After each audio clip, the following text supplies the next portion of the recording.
첫 번째 시간은 오상선 바오로 신부님께서 성 프란치스코의 하느님 찬미, 태양 형제의 노래를 중심으로 라는 제목의 발제를 해주시겠습니다.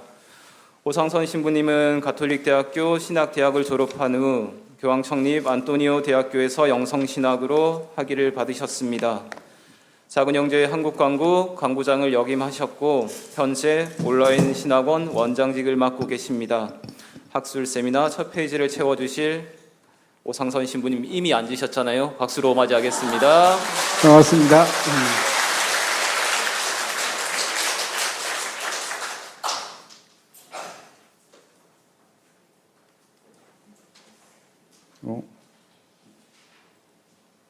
시작을 어떻게 하나?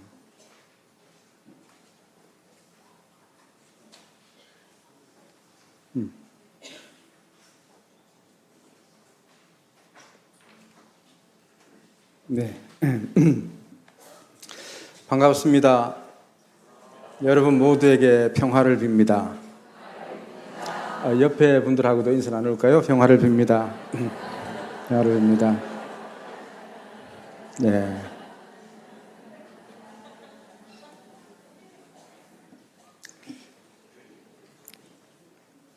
네, 자료집을 참고하시고요.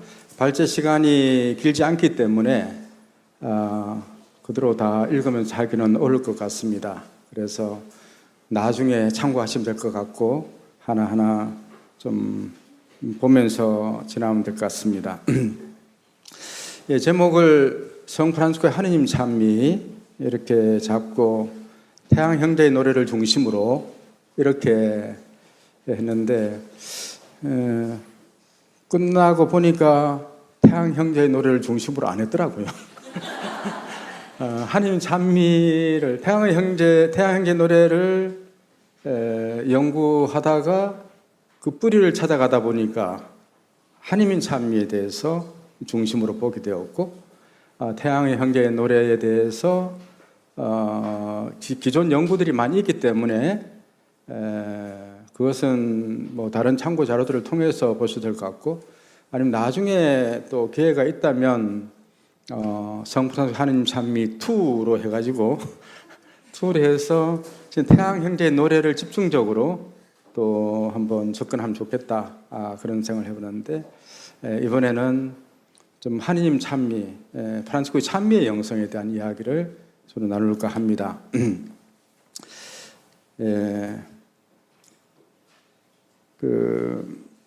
기본적으로 우리는 지금 우리 프란치스칸들에게 있어서는 역사상 아주 중요한 시즌을 보내고 있습니다.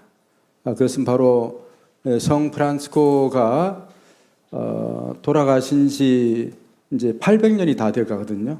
그러니까 26년이 800주년인데 그래서 좀 그 800주년을 잘 지내기 위해서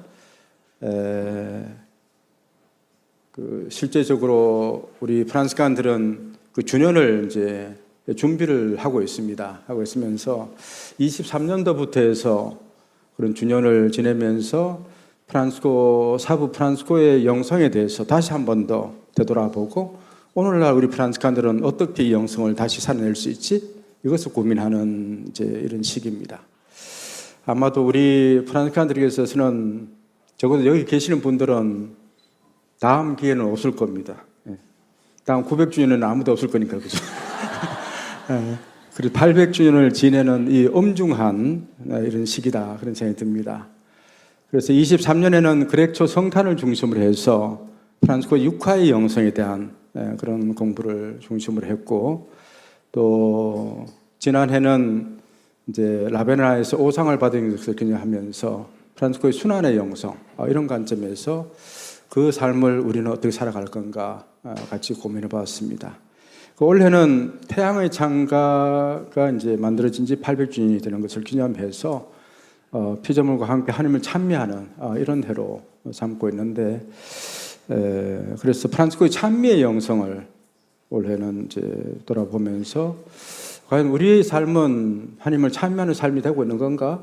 뭐 이런 것을 돌아볼 필요가 있겠고 또 어떻게 이 시대에 우리는 프란치스코처럼 하나님을 찬미하는 그런 삶을 제대로 살 수 있지? 뭐 이런 것을 고민하는 해가 바로 올해다. 그런 생각을 해봅니다. 뭐 프란치스코 교황님께서 이제 전에 돌아가셨지만 우리 이 시대는 그 어느 때보다도 프란치스코의 영성이 필요한 그런 시기다. 그렇게 얘기할 수 있겠죠. 프란치스코가 그토록 강조했던 생태 영성 이런 측면에 있어서도 지구 온난화와 기후 위기 이런 걸 겪으면서 이제 지구가 죽어가고 있는 이런 현실을 우리가 살아가고 있고, 이러한 점에서 이제 프란치스코의 이 찬미의 영성이 다시 더 필요한 그런 시기를 살고 있다. 그런 생각을 해봅니다. 이런 역사적 시기에 그럼 우리 프란치스칸들은 어떻게 이 찬미의 영성을 살아야 되지? 그러면서 태양 형제의 노래를 이제 묵상하면서 이제 연구를 시작하면서 저에게 든 생각은 이 태양 형제의 노래는 프란치스코의 하느님 찬미의 종결판이구나. 그 생애 마지막에 만들어진 그런 거였어. 그래서 이 태양 형제의 노래가 너무도 유명한 노래가 되어 있지만 이것이 그냥 나온 것일까? 그건 아닐 거다. 그럼 그 뿌리가 어디에 있을까? 그래서 그 뿌리에서부터 한번 찾아보자. 그런 접근을 시작했었습니다. 뭐 그러면서 이제 프란치스코와 그 형제들이 처음으로 이제 12명의 형제가 되고부터 교황님을 찾아간 이야기부터 이제 다시 돌아보기 시작했고, 우여곡절 끝에 교황님을 만나게 되고 교황님으로부터 그 짧은 생활 양식을 구두로 인준받게 되죠. 그 인준받게 되면서 교황님이 이제 프란치스코 그 형제들에게 회개의 설교권을 부여하게 되고, 그래서 온 세상 어디서 가든지 하나님 말씀 자유롭게 전하라고 그렇게 소명을 주십니다. 그래서 프란치스코 그 형제들은 교황님께서 허락해 주신 그것을 열심히 살려고 노력했던 거죠. 그래서 저는 뭐 오늘날 우리가 이제 프란치스칸 영성을 굉장히 복잡하게 좀 이야기하잖아요, 그죠? 뭐 무슨 영성 하니까 뭐 그런가 싶어서 하긴 하고 있는데, 사실 프란치스코와 그 형제들이 그들이 그런 영성을 알고 살고자 한 건 아니었죠. 그들은 단순히 교황님께로부터 하나님 나라와 평화에 대해서 전하는 그런 삶을 살고 싶다고 이야기했고, 그렇게 살아보라고, 그리고 다른 사람에게도 그렇게 전하라고, 그것을 열심히 살았을 뿐이거든요. 그것을 열심히 그 형제들이 살고 그 후예들이 계속해서 800년간 살아오고 나니까 그것을 다시 정리를 해보니까 프란치스칸 영성은 이런 거다 저런 거다 이야기할 수 있겠구나, 그런 차원이지 거꾸로가 아니거든요, 그죠? 이런 영성을 프란치스코가 그 형제를 알고 그것을 살고자 했던 건 아니라는 이야기죠, 그죠? 그래서 이러한 점에서 이제 뿌리로 다시 돌아갈 필요가 있겠다, 그런 생각이 들었고, 그럼 프란치스코와 그 형제들이 교황님으로부터 받은 그 회개의 설교권의 내용은 무엇이었고, 그것을 어떻게 살았을까? 이제 이런 고민을 하기 시작했습니다. 그래서 여기 자료에도 회개의 설교권 이야기가 나옵니다만은 마지막 부분만 좀 보면요, 글자가 좀 작습니다, 그죠? 교황님께서 이제 회칙을 승인하고 회개를 설교하는 권한을 주고 하느님 말씀을 자유롭게 설교할 수 있도록 하느님의 종과 함께 온 모든 형제에게 삭발례를 베풀었다, 그렇게 이야기합니다. 사실 프란치스코 그 형제들이 뭐 12명의 형제들이 됐을 때 그 형제들은 아마 거의 대다수가 평형제였죠. 그냥 평신도였습니다. 그죠? 모르겠어요. 아마 실베스터 형제 정도는 사제에 있을 가능성도 있고, 그렇지만 거의 다가 그냥 평신도였죠. 평신도였습니다. 이런 평신도들에게 프란치스코 교황님은 회개의 설교권을 부여를 하죠. 그래서 교의적인 설교권은 아닐 수가 있죠. 성직자처럼 그런 설교권은 아니지만 적어도 모든 그 평형제들에게 하나님 나라야 하나님 말씀을 자유롭게 설교할 수 있도록 이제 삭발례를 해주시면서 다른 사람들이 보고 저 사람들이 뭐야? 아, 교황님께서 허락해 주신 사람이야. 교회가 인정한 사람들이 하는 표시로 이제 삭발례를 하게 된 거죠. 그래서 여기서 이 내용은 뭐 다 알고 있었던 내용이지만 제가 특별히 좀 마음에 와닿았던 것이 아, 그래. 하나님 말씀을 자유롭게 설교할 수 있도록 모든 평제까지 포함해서 모든 형제들에게 이 권한을 주셨구나. 우리 이것을 조금 간과하고 있었던 것은 아닐까 그런 생각이 들었어요. 왜냐하면 사실 프란시스코 이후부터 해서 성직화가 형제 안에서도 성직화가 시작되었고 우리 교회는 중세 이후로 점점 더 성직화되는 과정을 거쳐오면서 평신도들에게는 지금도 사실은 공식적인 설교권이 주어지지 않고 있죠. 아마 평신도 주일에나 좀 선물처럼 사목 회장님 보고 아니면 어떤 분 보고 한번 하실래요? 할 정도, 그죠? 그 수준에 머물러 있잖아요. 그런데 우리 프란스칸들이 교황님으로부터, 교회로부터 처음 받았던 소명이 성직자만이 아니라 모든 프란스칸들이 받은 소명이 하나님 말씀을 자유롭게 설교하라는 권한이었다는 겁니다. 기가 막히지 않아요? 저는 이걸 다시 바라보면서 깜짝 놀랐어요. 안에서도 깜짝 놀랐어요. 그래 이거야 하면서 적어도 우리 프란스칸들은 1회원이든 2회원이든 수도 사면이든 재속 사면이든지 간에 적어도 종신사역을 했다면 종신사역 자체가 하나님 교회가 우리 프란스칸들을 교회의 사람으로 축복해 주신 사건이잖아요. 그죠? 마치 교황님이 인노첸시오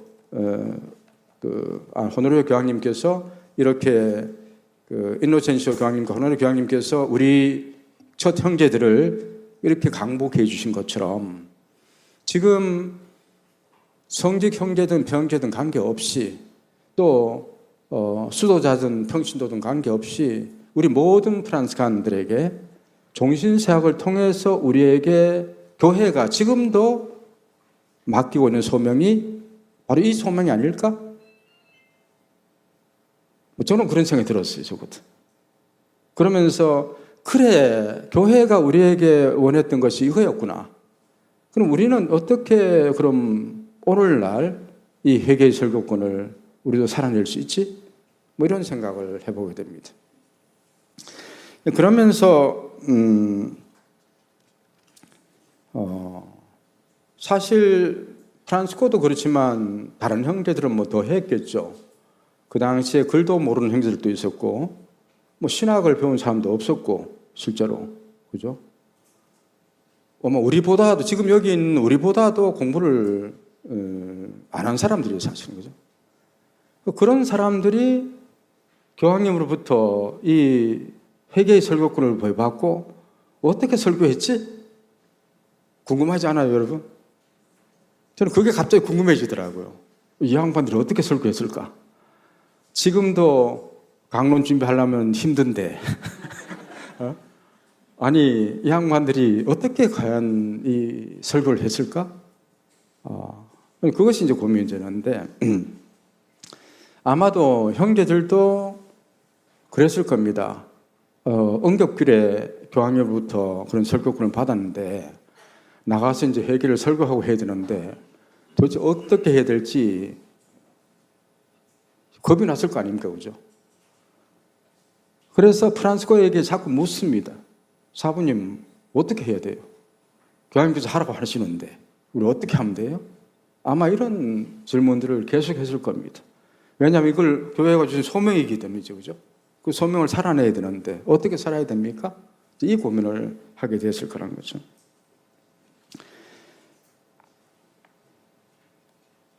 그래서 이제 어떻게 했을까를 잘 찾아보니까 이제 보나벤투라 대전기에서 이런 이야기를 전해주고 있어요. 이때부터, 그렇게 이 교황님으로부터 이 설교권을 부여받고부터, 이때부터 그는 모든 이에게 큰 열정과 기쁨으로 회개를 설교하기 시작하였으며 소박한 말과 격정적인 마음으로 모든 이들을 교화시켰다. 소박한 말과 격정적인 마음. 그럼 뭐 신학적이고 뭐 영성적인 이런 이야기 아닌 거예요. 그죠? 소박한 말과 격정적인 마음으로, 열심한 마음으로 이들을 교화시켰다. 그의 말은 흡사 심장 깊은 곳을 파고드는 타오르는 불과 같았으며 듣는 모든 이의 마음을 감탄으로 채웠다. 그는 설교할 때마다 하느님의 말씀을 모든 사람에게 전하기 전에 항상 먼저 평화를 기원하였다. 설교를 시작하면서 평화를 기원하는 것을 먼저 첫 번째로 시작합니다. 주님께서 여러분에게 평화 주시기를 기원합니다. 그는 만나는 모든 남녀 행인들에게도, 설교 때만이 아니라 만나는 모든 남녀 행인들에게도 언제나 열심히 평화를 전하였다. 이러한 까닭으로 해서 평화를 싫어하고 또한 구원도 싫어했던 많은 사람들이 하느님의 협력으로 마음 깊은 곳으로부터 평화를 간직하게 되어 평화의 자녀가 되었고 영원한 구원을 갈구하는 이가 되었다. 이렇게. 회개의 설교를 시작하면서 바로 회개하라고 이렇게 이야기하는 것이 아니라 평화를 빕니다. 평화를 빕니다. 이렇게 인사를 하는 거죠.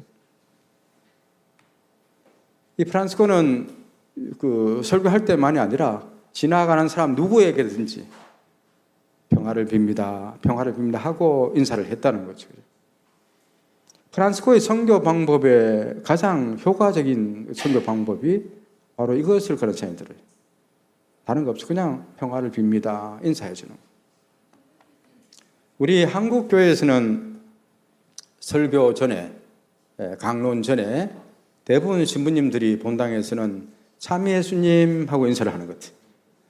누가 시작했는지 모르겠지만 참 예수님 이렇게 하더라고요. 그래서 저는 죽어도 평화를 빕니다. 우리 프란치스칸들에게는 이 평화를 빕니다는 인사가 이제는 굉장히 익숙해져 있다고 생각합니다. 하는데 이 평화를 빕니다는 인사는 가톨릭 신자에게만이 아니라 누구에게든 어떤 종교를 갖고 있든 간에 누구에게나 할 수 있는 인사입니다. 그죠? 그래서 프란치스코는 우리 가톨릭 신자 안에서는 참 예수님 하는 것은 괜찮겠지만 신자가 아닌 사람들을 만났을 때 참 예수님 이렇게 하면 인사할 수는 없잖아요. 그죠? 불자를 만나가지고 참 예수님 이렇게 할 수도 없는 것이잖아요. 그죠? 그런데 우리 프란치스칸들의 인사는 평화를 빕니다 하는 이 인사라는 거죠. 그래서 누구에게든지 평화를 빕니다 인사할 수 있고 그 인사는 많은 사람들의 마음을 평화로 채워줬고 그 하나님께서 주신 그 평화로 채워줬고 그래서 평화를 싫어했던 사람들마저도 이제 평화를 좋아하게 되고 하나님의 자녀가 되고 했다고 이렇게 이제 보나벤투라는 전하고 있어요. 그죠? 그래서 오늘날에도 우리 프란치스칸들이 교회의 소명을 붙잡아서 해야 될 첫 번째 요소가 바로 이 평화의 인사가 아닐까 그런 생각을 해봐요.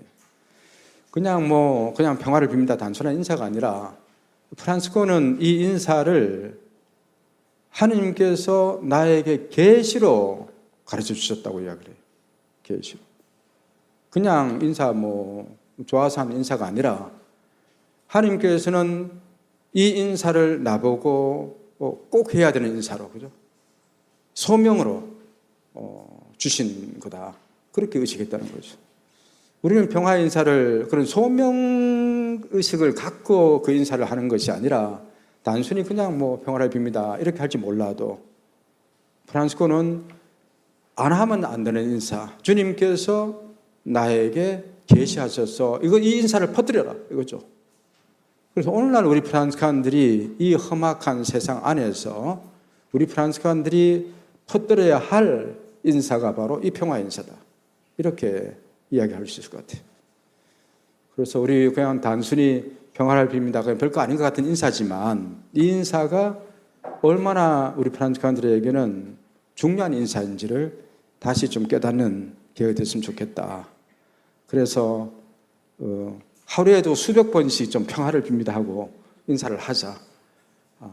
또 보면 또 인사하고 또 평화를 빕니다 하고 평화를 빕니다 하고 자꾸 평화를 빌어주다 보면은 그 사람에게도 평화가 가게 되고 내 안에도 이제 평화가 다시 넘치게 되는 이런 선순환 구조를 가지면서 세상에 평화의 사도가 되는 길이 특별한 길이 아니라 우리가 끊임없이 평화의 인사만 전해도 평화의 사도로 가는 길이 되지 않을까 그런 생각을 합니다. 우리 제속 프란치스코회 잡지를 평화의 사도로 이름 붙이는 것이 평화의 사도가 되는 길이 아니라 평화의 인사를 얼마나 열심히 정말 자주 정말 마음을 담아서 계속 할 줄 아느냐 이것이 평화의 사도가 되는 길이다 그런 생각을 해봅니다. 그리고 첫 번째 설교를 어떻게 써보니까 처음에 설교하기 전에 평화 인사를 했다는 거죠. 그 다음에 뭐 했는데 이제 그걸 이제 찾아보니까 프란치스코가 인준받지 않은 수도 규칙 21장에서 형제들이 아마 자꾸 요즘 했는 것 같아요. 사장님 우리 어떻게 설교해야 돼요? 막 하니까 이렇게 하면 됩니다 하면서 모델을 하나 만들어 가지고 이렇게 똑같이 하든가 조금 바꿔서 해도 됩니다. 이렇게 하면서 그걸 가르쳐 주고 있어요. 우리 보고 또 설교를 하면 그런 걸 누가 써주면 좋겠죠, 그죠? 그렇지 않겠어요? 써주면 그대로 하면 되니까. 그 내용이 뭐냐 하면은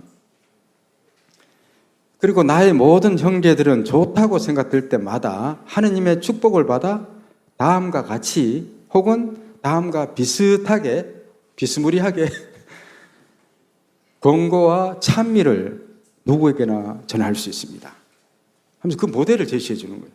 그러면 첫 번째로 뭘 이야기하나 하면은 여러분은 만물의 창조주이시고 성부와 성자와 성령이시며 삼위와 일체이신 전능하신 주 하느님을 경외하고 공경하며 찬미하고 찬양하며 감사드리고 흠숭하십시오.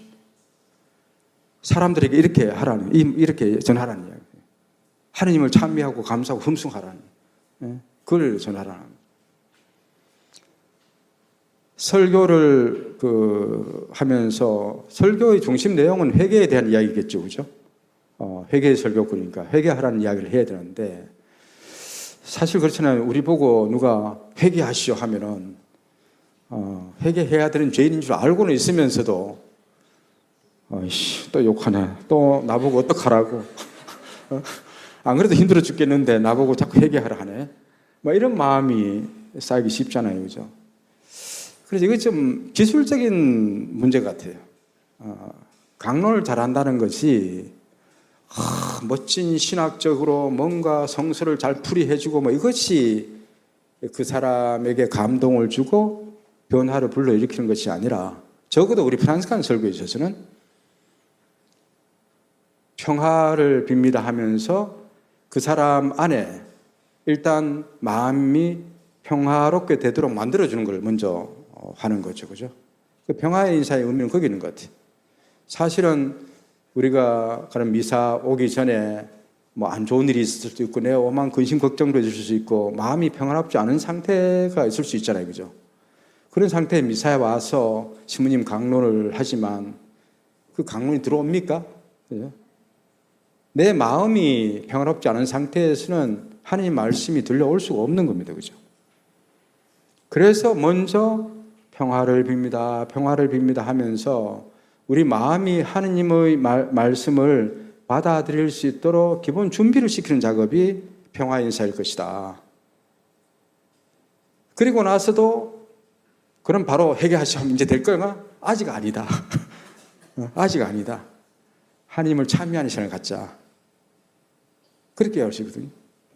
하느님을 찬미하는 이제 평화 마음이 좀 가라앉았으면 이제는 우리 안에 하느님께 감사와 찬미를 드리는 이 마음을 불러일으키자는 거죠. 청중들에게 그 마음을 불러일으켜야 이제는 아무 이야기 해도 들어간다. 아무 이야기를 해도 쏙쏙 그 사람 안에 하나님 말씀 들어가게 될 거다. 그런 이야기죠. 그래서 이 찬미하는 하나님을 찬미하도록 자꾸만 이제 만듭니다. 실제로 사실 우리 가톨릭 미사 전례가 이 찬미적 성적을 굉장히 좀 잃어버렸다 이런 생각이 많이 들어요. 그죠? 우리 개신교하고 비교해도 개신교는 이런 예배 자체가 찬미적 성격이 굉장히 강합니다. 그죠? 함께 찬송하는 이런 거죠. 이런 분위기가 있는데 우리 가톨릭은 그런 분위기는 좀 쌍스러운 분위기로 느끼면서 거룩하지 못한 뭐 그런 걸 얘기하다 보니까 이 찬미하는 이런 부분이 굉장히 약화되어 있거든요. 그죠? 그럼 오늘날 저는 떼제 기도 모임이라든가 뭐 성령 기도 모임이 그렇고 모든 기도 모임에서 이런 찬미를 중요시하고 있는 데는 다 이유가 있다는 생각이 들어요. 그것은 다른 것이 아니라 사람들의 마음을 완전히 내려놓게 만드는 거죠. 그죠? 오만 근심 걱정에서 해방되게 만들어주고 그래서 이제는 하나님을 찬미하고 흠송하는 시간을 가지면서 하나님 말씀을 받아들일 수 있도록 준비시켜주는 작업을 하는 과정이 바로 이 찬미다. 그렇게 이해할 수 있을 것 같아요. 이제 그리고 나서 이제 회개에 대한 이야기를 합니다. 그 다음 단계로 여러분은 우리가 곧 죽는다는 사실, 진짜 할 이야기는 이거예요. 여러분은 우리가 곧 죽는다는 사실을 알고 있기에 회개하고 회개에 합당한 열매를 맺으십시오. 어떻게? 네 가지를 이야기하라고 합니다. 네 가지를. 주십시오. 그러면 받을 것입니다. 용서하십시오. 그럼 용서받을 것입니다. 아주 단순한 이야기들이잖아요. 그렇죠? 그리고 여러분이 용서하지 않으면 주님께서도 여러분의 허물을 용서하지 않으실 것입니다. 그리고 세 번째는 여러분의 모든 죄를 고백하십시오. 회개하고 죽는 이들은 하늘나라에 들어갑니다. 그럼 회개하지 않고 고백도 안 하고 이렇게 죽게 되면 불행합니다. 그 이야기를 하는 거죠. 그리고 마지막으로 여러분은 온갖 악을 경계하고 멀리하며 끝날까지 선에 항구하십시오. 회개하라는 이야기가 이 독사의 자식들아 회개하라 이런 이야기가 아니라 프란시스코가 예로 들어주는 그 회개하라는 설교의 내용은 이 네 가지입니다. 주십시오. 주는 삶을 사십시오. 넌 받으려 하지 말고 주는 삶을 사십시오. 그런 이야기. 남을 용서 못해서 아파하고 있는데 그래봤자 손해입니다. 용서하십시오. 용서하십시오. 그리고 죽기 전에 회개하고 죽으십시오. 그리고 삶이 어렵고 하더라도 악은 멀리하고 선을 자꾸 행하도록 노력하십시오. 저는 우리 프란스칸 삶 안에서 회개의 영성이 굉장히 큰 부분을 차지하고 있죠. 있는데 회개의 영성을 실제적으로 이야기를 하는데도 도대체 어떻게 회개해야 돼? 이렇게 생각하면 또 가슴이 답답해집니다. 해도 해도 끝도 없는 회개 어떻게 하라고. 또 돌아서고 나면 또 그렇고 또 그렇고. 그런데 회개의 열매를 맺는 방법을 가장 단순하고 쉽게 표현해 준 것이 바로 저는 이거라고 생각해요. 그래, 이렇게만 하면 되겠네. 우리 각자가 크게 회개를 거창하게 생각하지 말고 그냥 주는 삶을, 그죠? 주는 삶을 살도록 노력하고 용서하는 삶을 살려고 하고 내가 잘못한 거 있으면 용서 청할 줄 알고, 그죠? 그렇게 용서를 청할 줄 알고 그리고 가능하면 선에 항구하려고 좋은 일을 하려고 하고 좋은 말을 하려고 하고 이 삶만 꾸준히 살아간다면 이게 회개의 삶이다. 참 단순한 어떤 건데 우리는 회개를 너무 어렵고 거창하게 이야기하고 있는 것이 아닐까? 그런 생각이 좀 들었습니다. 이렇게 회개의 설교권은 평화의 인사하고 하나님을 찬미하는 부분하고 회개를 공부하는 이 세 가지 요소로 형성되어 있더라. 그런 것을 좀 찾아낼 수 있었습니다. 예, 그런 이제 이런 가운데서 하나님 찬미의 부분에 대해서 이제 다시 이제 보게 된 거죠. 이 세 가지 요소 중에 이 하나님의 찬미의 요소를 우리는 좀 지금까지 우리 프란스칸들이 좀 많이 간과해 왔구나 하는 생각이 좀 들었어요. 평화 인사는 뭐 잘하고 있고 나름대로 그런 평화의 사도라는 의식도 우리 프란스칸들 다 갖고 있죠. 있고 또 회개의 영성을 살아가야 된다는 것. 우리 프란스코와 그 형제들이 첫 번째 이름이 바로 아시시 회개자들이었죠. 그리고 우리 죄속 사면들도 마찬가지로 회개의 영성을 뿌리에 두고 있습니다. 우리 프란스카 영성은 회개의 영성을 기초로 하고 있어요. 이 두 가지 요소는 하여튼 지금까지 억수로 많이 들어왔는데 하나님 찬미의 영성에 대해서는 별로 이야기를 안 해온 것 같아요. 그런데 안 해온 것이 아니라 사실 우리 프란스칸들이 갖고 있는 특성이 어떤 기쁨의 영성이라는 게 있잖아요, 그죠? 그래서 우리 프란스칸들은 근엄하면은 프란스칸이 아닌 것 같아요, 좀. 좀 편안한 사람이고 그냥 늘 맑고 밝고 그냥 그 자체가 프란스칸 임을 드러내는 어떤 표지다. 그렇게 이야기할 수 있어요. 아마 예수연들하고 우리 프란스칸들하고 다른 것이 그런 측면이 아닐까? 예수연들은 좀 엘리트 같은 젠틀맨 같은 그런 어떤 이미지라면 우리 프란스칸들은 좀 동네 아저씨 같은 이런 이미지. 그러면서도 그냥 그냥 맑고 기쁘고 즐겁고 명랑한 이런 어떤 모습들. 이것이 우리 프란스칸 영성에서부터 비롯돼 나오는 건데 이것이 결국은 찬미의 영성을 알게 모르게 살면서 흘러나오는 거다. 그렇게 이야기는 할 수 있을 것 같아요. 그렇지만 찬미의 영성을 꼭 집어서 이 평화의 영성이라든가 이런 회개의 영성만큼 강조해온 것은 아닌 것 같다.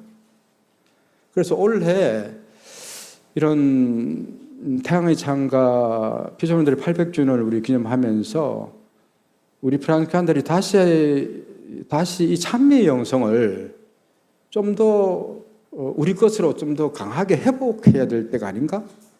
그런 생각을 좀 하게 되었습니다.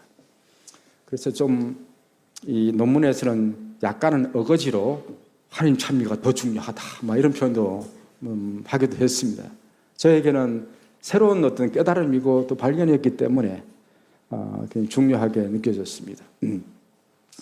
이제 그러면서 이제 프란스코 형제들이 이 회개의 설권, 이 세계 평화를 전하고, 그죠? 평화를 전하고 하나님을 찬미하도록 권고하고 회개의 권고를 하는 이 삶을 얼마나 열심히 살아왔던가 하는 것을 프란스코 형제들이 삶을 통해서나 또 프란스코 남긴 글들을 통해서 충분히 너무 많을 정도로 확인할 수 있었어요. 실제로. 그런 점에 있어서 이 중요한 부분을 지금까지 그렇게 중요시 않고 살아온 것에 대해서 저 스스로도 프란스칸 영성을 전공했다고 하면서도 진짜 핵심을 놓치고 있었는 거 아닐까? 그런 생각도 하게 되었습니다. 그러면서 이제 프란스코는 어떤 식으로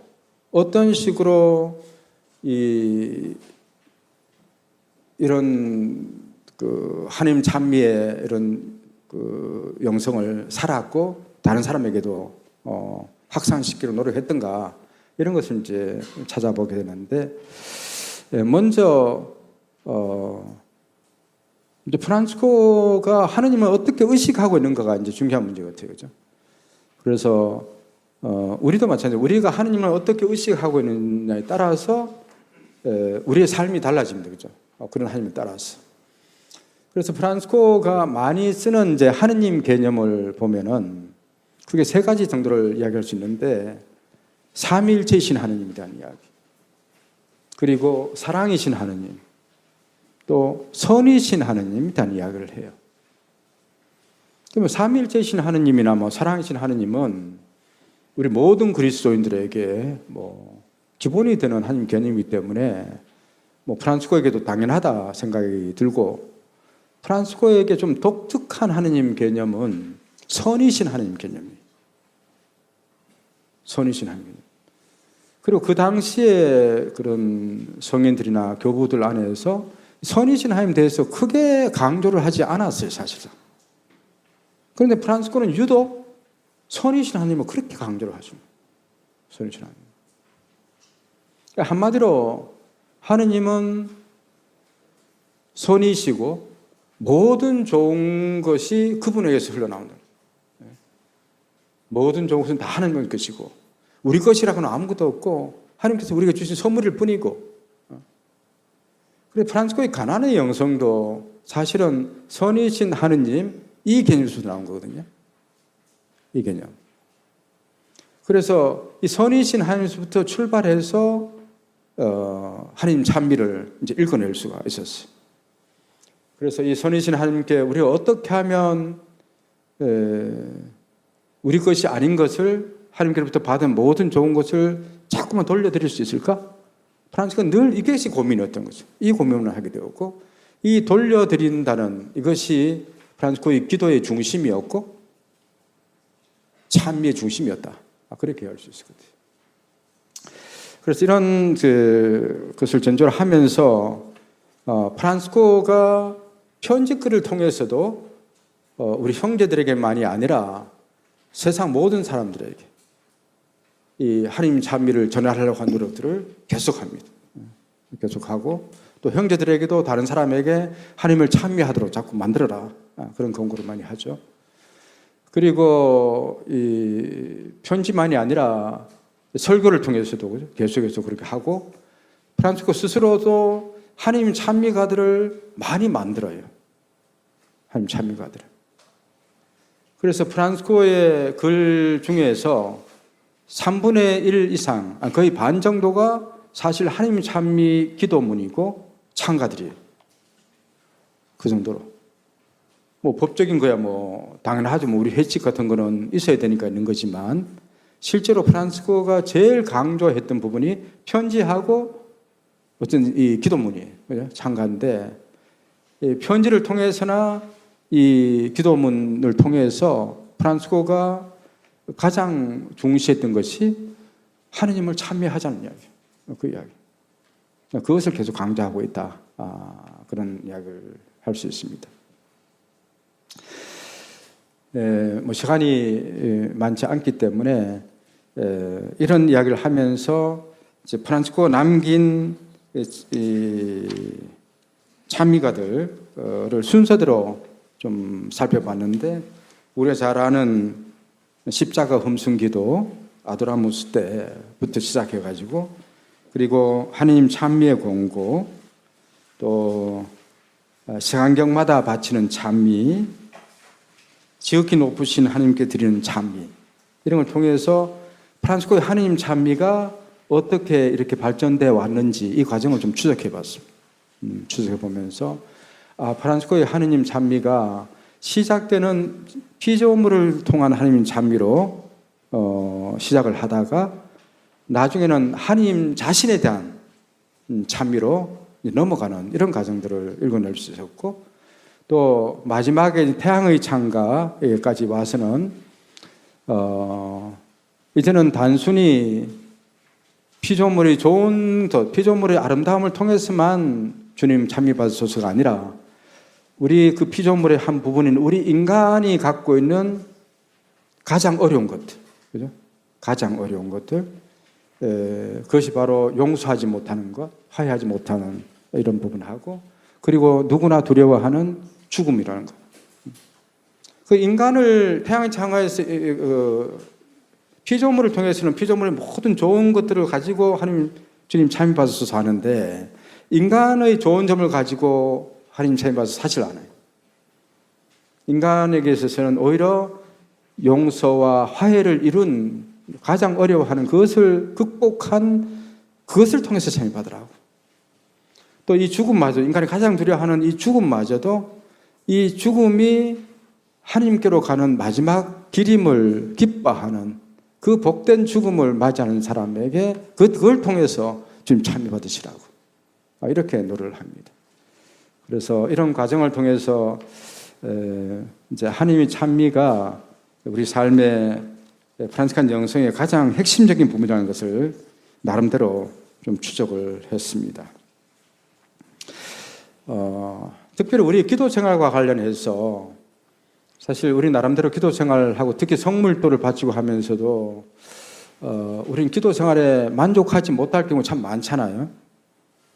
기도 생활을 해도 내가 기도 잘하면 안 되는 것 같고 이렇게 발전을 못하고 있는 이런 걸 보면서 늘 괴로워하고 또 공동체 함께 기도하면서도 정말 하나님을 찬미하고 있는 건지 짜증이 나는 건지 모를 정도로 그런 기도 생활도 되기도 하는데 프란치스코는 이 하나님의 찬미를 통해서 이런 성물도나 기도를 하면서 하나님 찬미의 어떤 그 부분을 성물도나 어떤 기도 모임에서도 앞뒤로 끊임없이 거부하도록 자꾸 만들고 있어요.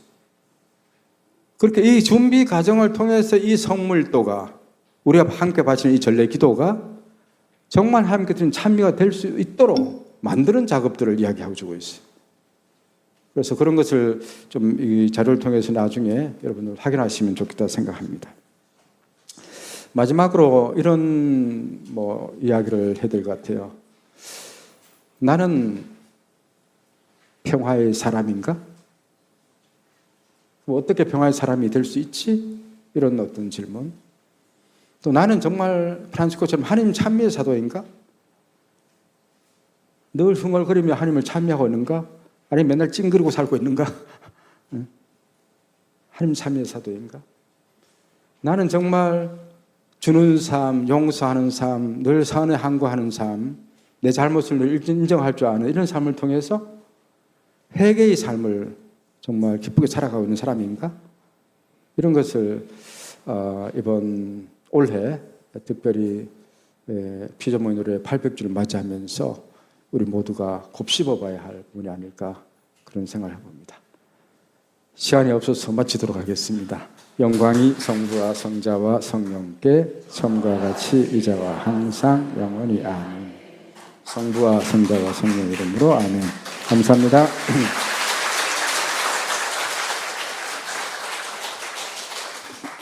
예, 첫 번째 발제에 대한 논평자는 콘벤투알 프란치스코회 윤지형 프란치스코 신부님입니다. 윤지형 신부님은 가톨릭대학교 신학대학을 졸업한 후 교황 청립 안토니오 대학교에서 영성신학으로 신학 석사학위를, 교황 청립 성 보나벤투라 신학대학에서 프란치스칸 영성으로 신학 박사학위를 받으셨습니다. 콘벤투알 프란치스코회 한국광구 강부장을 역임하셨고 현재 제속 프란치스코회 국가영적 보조자 소임을 맡고 계십니다. 윤지영 신부님 박수로 맞이하겠습니다.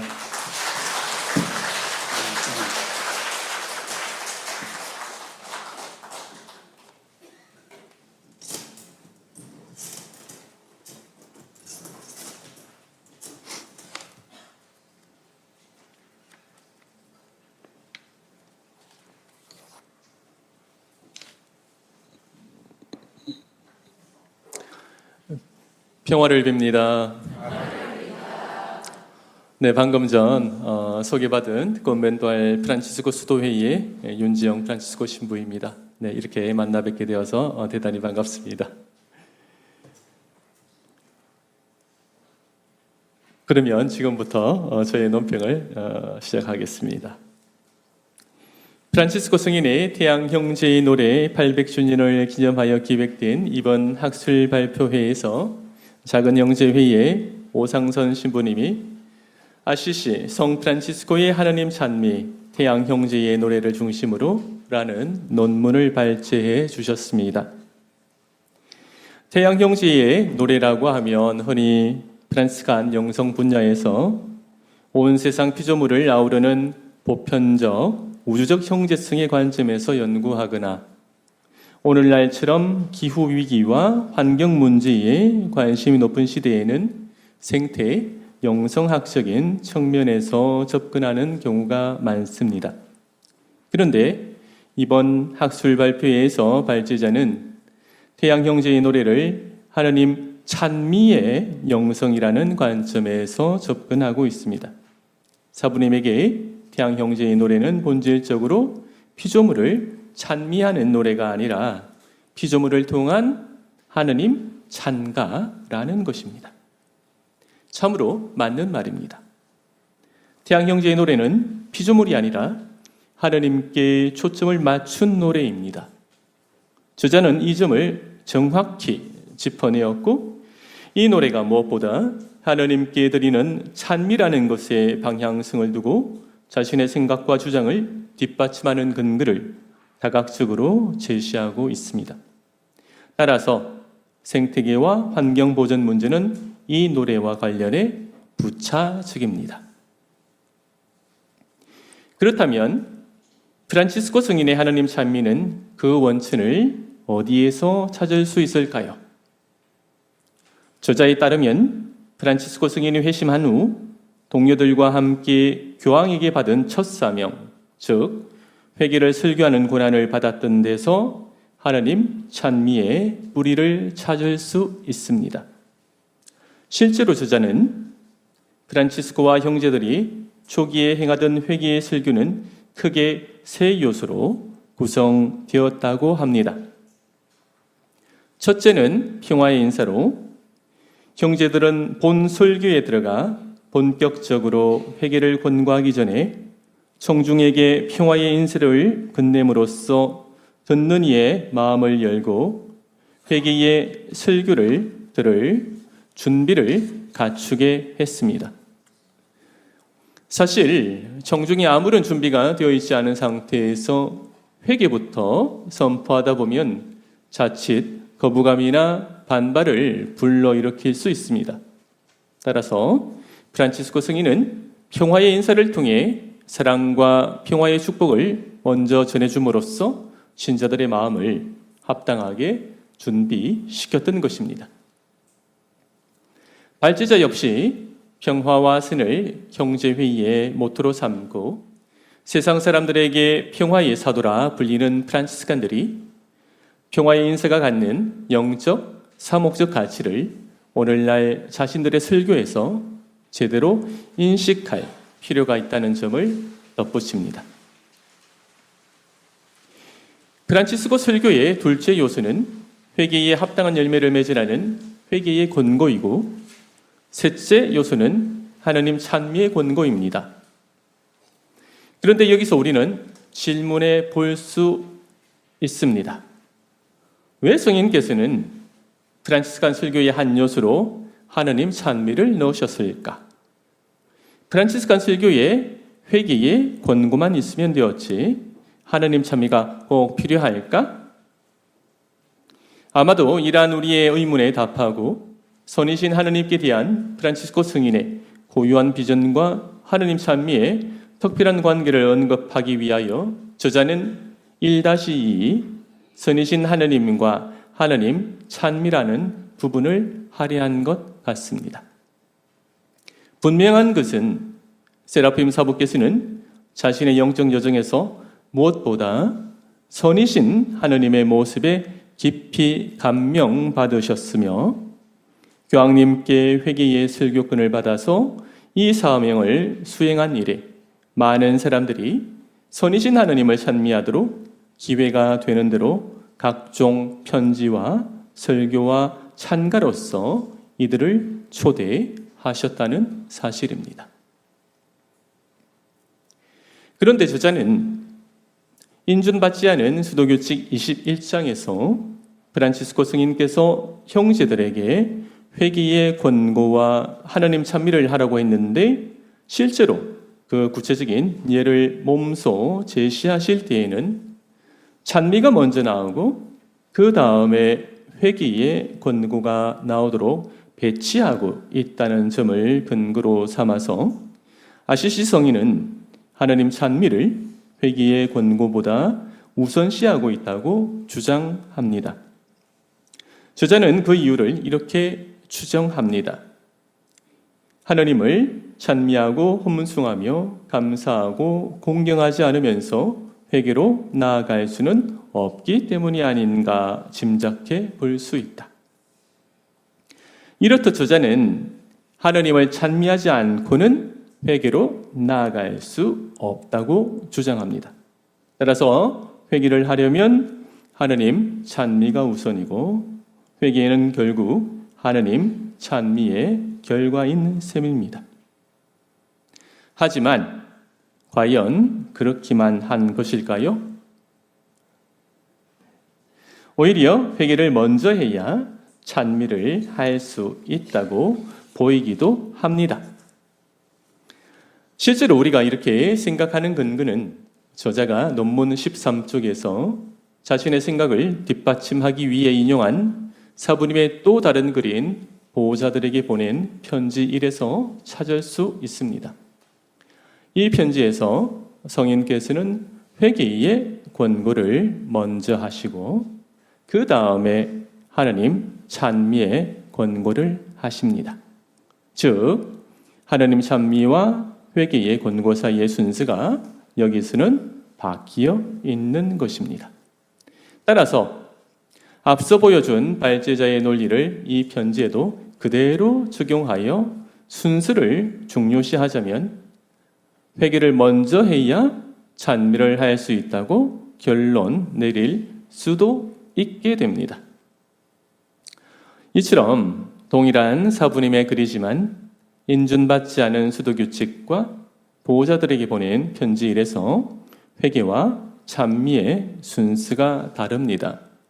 그 결과 수도규칙만 놓고 보면 저자의 생각대로 찬미가 되어야 회개가 되는 것이 맞지만 편지만 보면 그 반대로 볼 수도 있는 것입니다.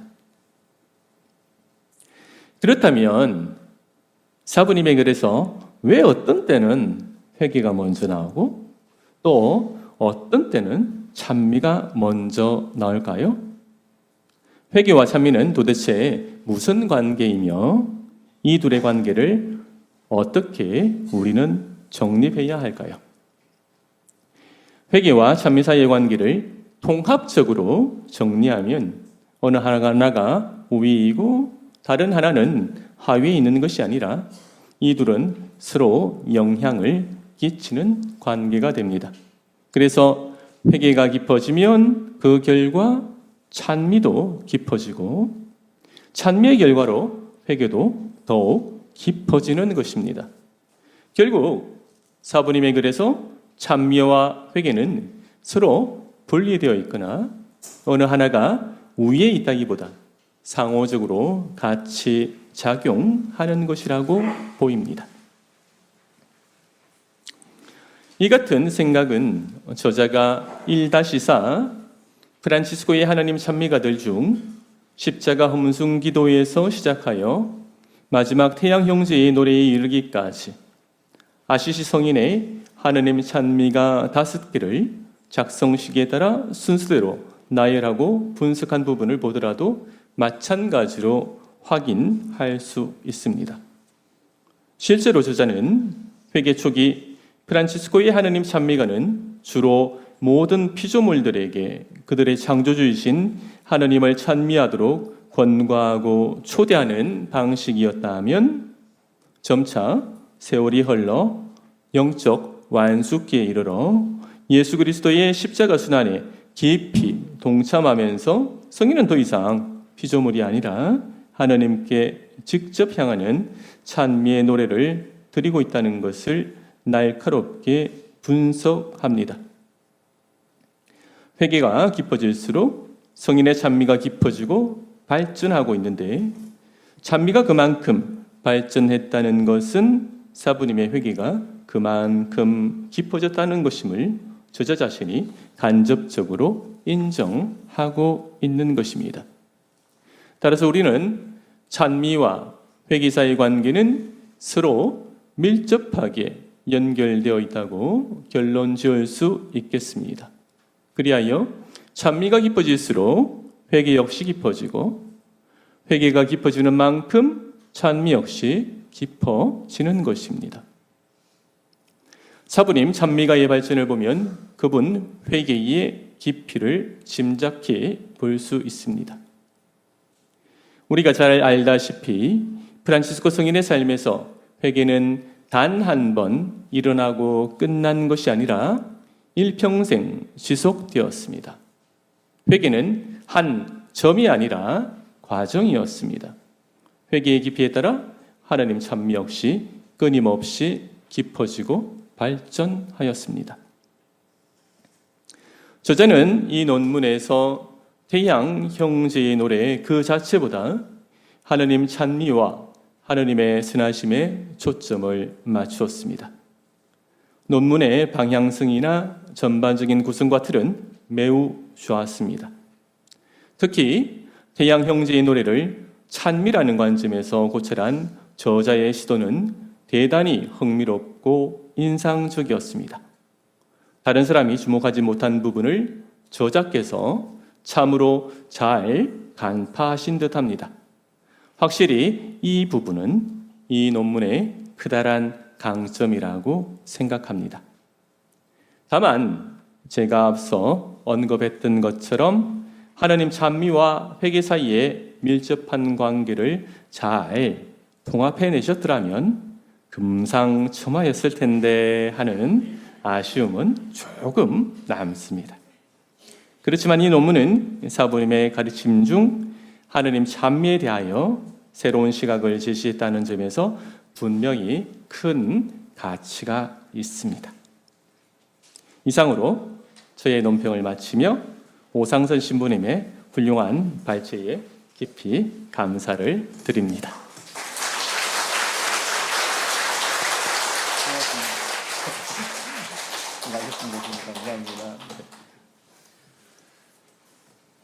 다음 시간부터는 질문지를 먼저 주실 수도 있는데 지금은 그렇지가 않잖아요. 혹시 질문하실 분들 손 들고 계시면은 마이크 전달해서 직접 질문할 수 있도록 하겠습니다.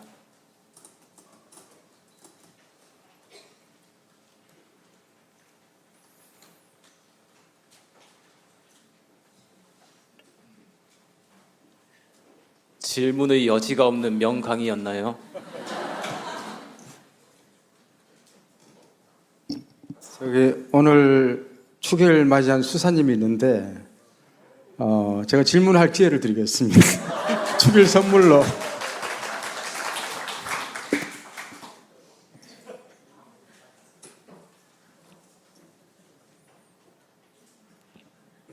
이런 식으로. 예, 평화롭입니다. 사실 좀 질문이 좀 결을 벗어날 수도 있는데 처음에 이제 강의를 하실 때 12명의 동료와 함께 가서 교황님한테 구두로 인정받았다. 여기 저희도 배울 때 그렇게 계속 배웠거든요. 근데 어떤 영화를 보니까 구두가 아니고 서면으로 받은 것 같은데 사실 서면으로 받은 거 있습니까? 그래서 제가 볼 때는 받았는데 그때 상황이 그래서 잃어버리지 않았나. 그런데 그걸 어디 물어볼 데가 없어서 오늘 강의 들으면서 그 생각이 나서 물어보고 싶습니다. 실제적으로는 공식적인 서명 인증 없기 때문에 이제 구두 인증을 하고, 지금도 우리 작은 형제의 공식 설립일을 1223년 인증받은 회치 그와 날짜를 하고 1209년을 우리 창립일로 법적으로는 기록 안 하고 있는 이유가 거기에 있지 않을까 싶어요.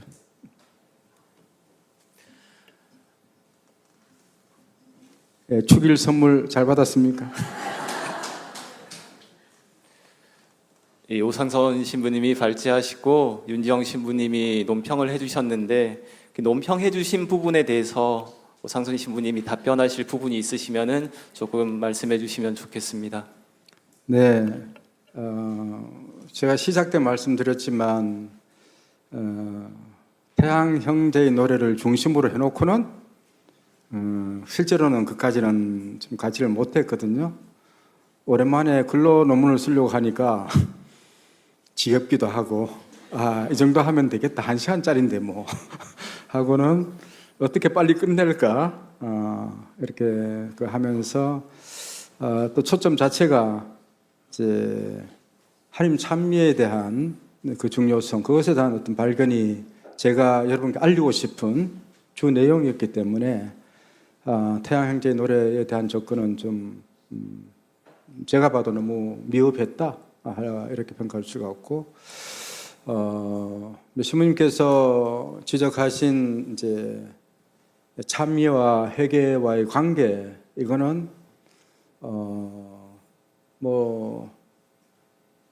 저로서는 이제 찬미의 관점에서 비추어서 이제 접근을 하다 보니까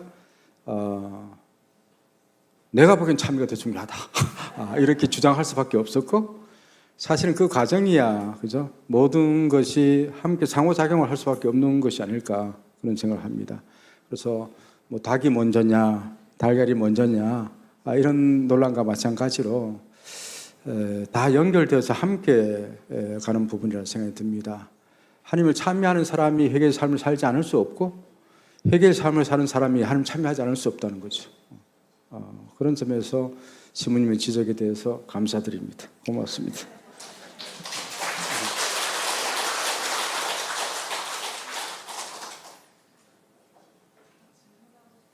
예. 시간이 많지 않아서 짧게 이렇게 해주시면 감사하겠습니다.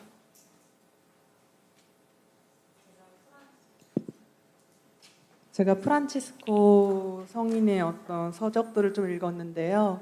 거기서 보면은 악을 이제 제어하기 위해서는 오간도 이렇게 주의를 해야 한다고 했거든요. 왜냐하면 오간을 통해서 죽음이 들어오기 때문에 제가 그 부분이 인상 깊게 읽어서 기억을 하고 있는데 오간을 통해서 죽음이 들어오고 그게 또 악이 된다는 말이 어떤 의미인지 조금 설명을 들으면 신앙생활에 도움이 많이 될 것 같습니다. 저는 잘 모르겠습니다. 그리고 그 책이 어떤 책인지 모르지만도 아마도 이제 프란치스코가 직접 이야기한 부분은 아니라고 생각됩니다. 그리고 이게 이제 영성신학적으로 다시 재해석하면서 그런 이야기를 할 수는 있지만 저는 그런 이야기엔 관심 별로 없습니다. 별로 없고 이제 이런 그런 영성신학에서 일반론으로 그런 이야기들을 많이 할 수 있거든요. 할 수 있는데 프란치스코가 명시적으로 그런 표현을 한 적은 제가 알기로는 없고 어떤 누가 쓴 글에서 아마 영성신학적 관점에서 프란치스코를 이해하면서 그런 표현을 한 것은 아닐까 짐작은 해봅니다. 예. 네.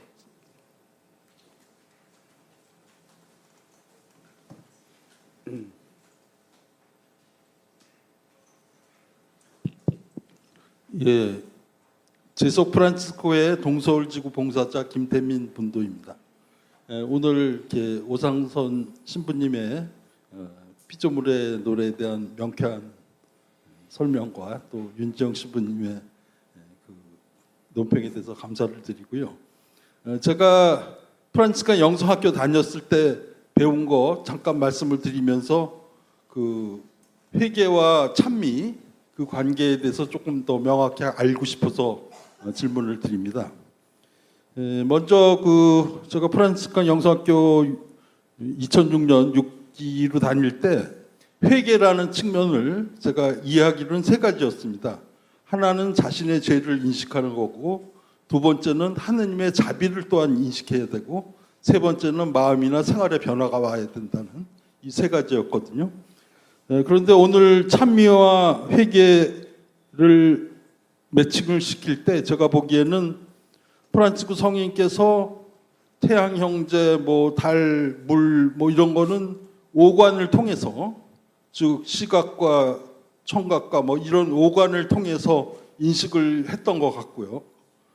거기에 대해서 이제 찬미가 먼저냐 회개가 먼저냐 문제는 회개는 마음으로 하는 것이라고 생각한다면 이 지성적이고 감각적으로 느끼는 부분과 마음으로 느끼는 이 부분과의 관계를 회개와 찬미의 관계에서 어떻게 매칭시켜야 하며 그것이 우리의 영신생활, 영혼하고는 어떤 관계를 맺고 있는지 좀 말씀해 주셨으면 좋겠습니다. 아마 다른 분이 그런 논문에서 이야기하지 않을까. 저는 그 정도 능력도 안 되고 그런 쪽에 제 관심사도 그 정도까지는 좀 안 갑니다. 단순하게 회개의 삶과 찬미의 삶을 분석적이기보다는 우리가 단순하게 이해하고 살아가는 이것이 프란치스코의 기본 마인드였지 않았을까 그런 생각을 합니다. 예. 여러분들이 이제 손을 들어 주셔도 다음 발제를 위해서 이제 마쳐야 될 시간입니다. 개인적으로 두 분께 여쭤보시면은 답변을 주실 거라 생각합니다. 첫 번째 시간 풍성하게 채워주신 두 분께 큰 박수 부탁드립니다. 고맙습니다.